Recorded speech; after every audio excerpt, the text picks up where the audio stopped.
So I was talking to two young men this weekend. One is a registered Democrat. The other is what he would call an independent or moderate Republican.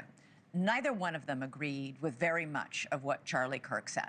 But they had watched Kirk's videos on campuses for years as Kirk debated students and anyone else who wanted to stand in line for the chance to prove me wrong, as Charlie Kirk put it. And they respected that. They admired his willingness to debate and Kirk's skill at it, even when they didn't always agree with his positions. Now, one of those young men voted for Kamala Harris in the last election. The other did not. But both of them separately told me this weekend they will never vote for a Democrat again. Both said their social media feeds were filled with far-left agitators celebrating Kirk's assassination or saying he somehow deserved to be killed because of the provocative and perhaps even offensive things that Kirk said. These young men know that the Democratic Party leaders have all publicly condemned the killing. They know that these far-left agitators do not represent the Democratic Party writ large. But they found these videos and these posts cheering on a murder so disturbing, so reprehensible, it has turned them off of the Democratic Party altogether. They are not the only ones who feel this way or who are horrified at people making light of murder. People are now losing their jobs for posting such things.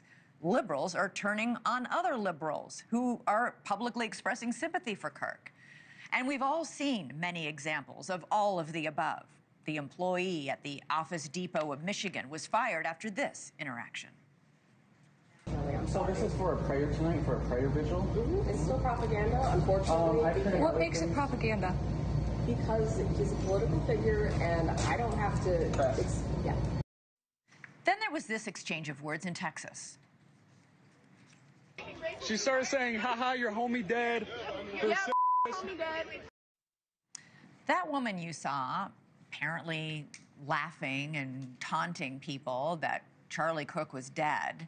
She's a student at Texas Tech University. The university says she's no longer enrolled. She was apparently expelled after appearing to mock students who were mourning Kirk's death.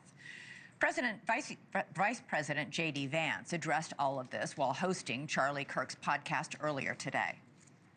The data is clear. People on the left are much likelier to defend and celebrate political violence. This is not a both sides problem. If both sides have a problem, one side has a much bigger and malignant problem, and that is the truth we must be told. Now, I'm sure there'll be some who disagree with what the vice president said, that in fact there is a problem and it is on both sides of the aisle. But right now, in this moment, the specter of so many people celebrating a brutal murder is disturbing, and the impact could be far-reaching in ways we might not be able to imagine. Thank you for watching. Subscribe below and download our NewsNation app right now on your phone, and you will get fact-based, unbiased news for all Americans.